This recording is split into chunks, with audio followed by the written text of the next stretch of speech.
just lately, the Samia infrastructure bond Yeah. was launched.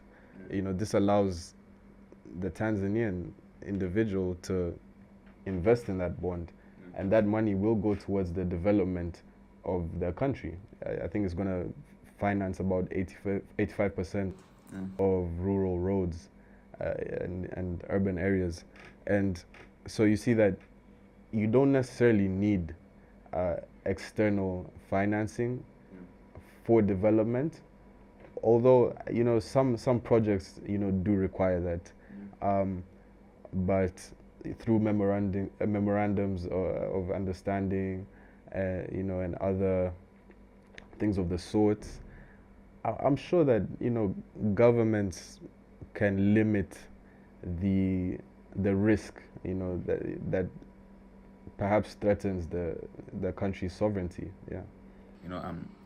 I'm not against Mama Samia. I really love her, and I think she's doing a very good job for this country, with her being the first female president and Yeah. coming in very unexpectedly.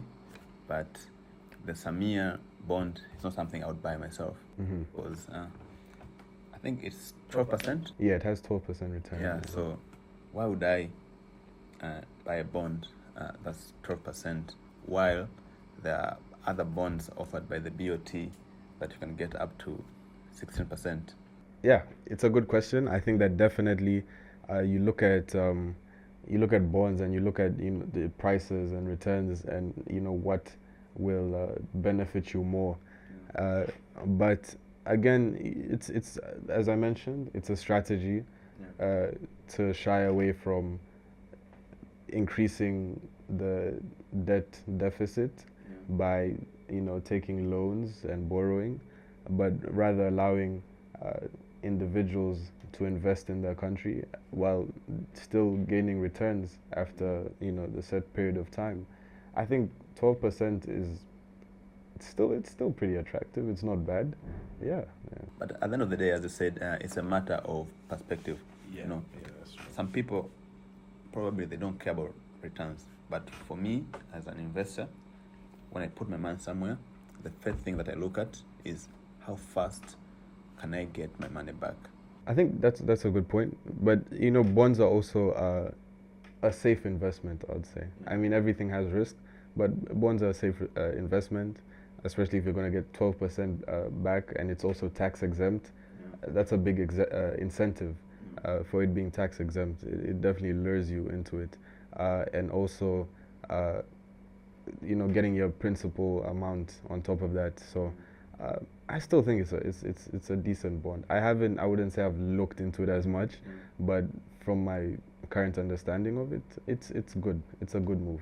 First of all, there's no financial advice. Yeah. This is the disclaimer. This is not financial advice. Yeah. So we're just trying to speak our mind and talk about things that we personally do. So don't go and invest in some bond and come to me and like, oh, Musa told me to invest. No. Yeah, we're just discussing and we're just giving you some insights. So you decide on how you're going to use the information. But I'm not a financial expert, and this should not be considered as financial advice. So if you want to buy Samia bond, I think it should be more patriotic for your country, as I said, because the money that you'll put in will go to develop infrastructures of our country.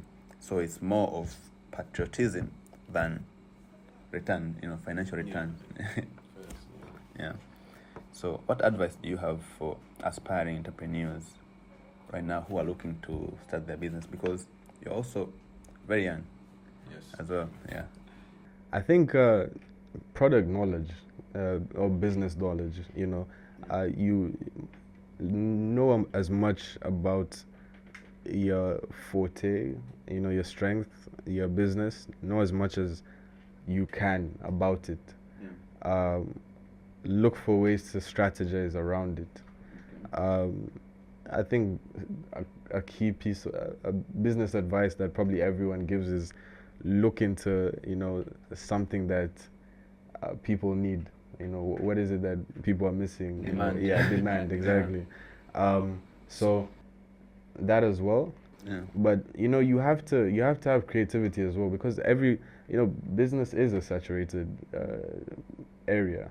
So you have to have creativity with what you're doing. You have to stand out, and if you have extensive knowledge of whatever it is that you're working with, and I think through extensive knowledge, you really dissect different things, and you're like, you even surprise yourself.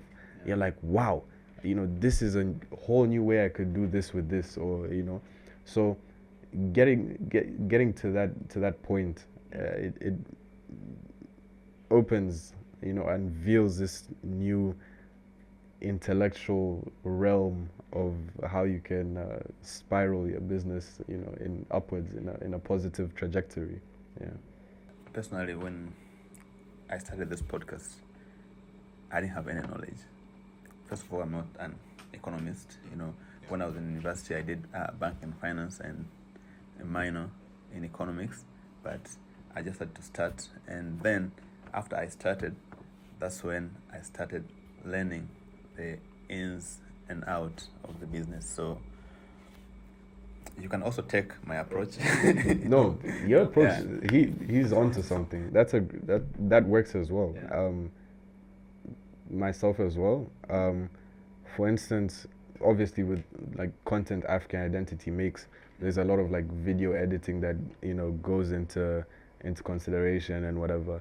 And I'd say before this year, my editing skills were zero. But someone approached me, and they were like, "Oh, we've seen some of the work you do with African Identity.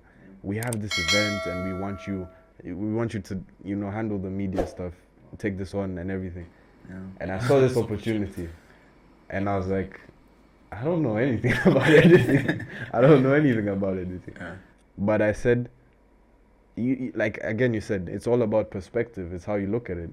And so I said, I could say I don't know anything and let this opportunity pass, or I can say, I can be like, yeah, I could work with this, give me a vision, what you want, and then I can put my efforts into that. And I ended up doing that, and it was a success. Not only was it a success, but personally I was able to develop my own skills. I think a key aspect of life is always developing, always getting better at something that maybe you weren't good at, or something you're already good at, but getting better. Development is key. And so now I'm comfortable with that. If someone comes to me and is like, "Oh, I need help with editing or whatever," it's like easy. Yeah. Yeah, it's very good to have multiple skills, because the more skills you have, I think the better you can perform in life. I remember even us, when we started, nobody knew about video editing. I never knew even how to use a camera. I remember the first day when we were supposed to edit a podcast, I came to Monty. "Oh, Monty, can you edit?" And he was like, "No." I'm like, "So, man, what can we do? We have shot, and we can't edit." So we had to bring someone who could edit, and then surprisingly, in just 2 hours, we learned how to edit a podcast. Yeah. So whatever you want to do, I think if you just start. Yeah, make your own destiny. Yeah, if you just, there's a saying, I remember, I think it was by Steve Jobs. It says that being an entrepreneur is the same as jumping off a cliff and then building a plane on your way down while you're falling. Yeah, so you don't need to have everything figured out. I've heard something similar to that. Yeah. It's something like being an entrepreneur, or like even just a business person, is there's something that it doesn't work, or it's a failed business or something, but you sort of lie to yourself that no, this this can work and whatever, and you keep pushing it until it finally clicks, and then everyone's like, "Oh wow, it works," and so now everyone's like, "Let's hop onto that," So it's playing around, yeah, for sure, playing around with it. Yeah, that's a very nice perspective, because our previous guest Given Edward, shout out to Given. He actually said something very meaningful, that everything you see around you was actually built by someone who decided that, okay, this is how I want things to work right now, and he worked on that until right now, the new norm. Yeah, so you can literally change anything you want. The more persistent you are, the more people will start to believe in you. Yeah.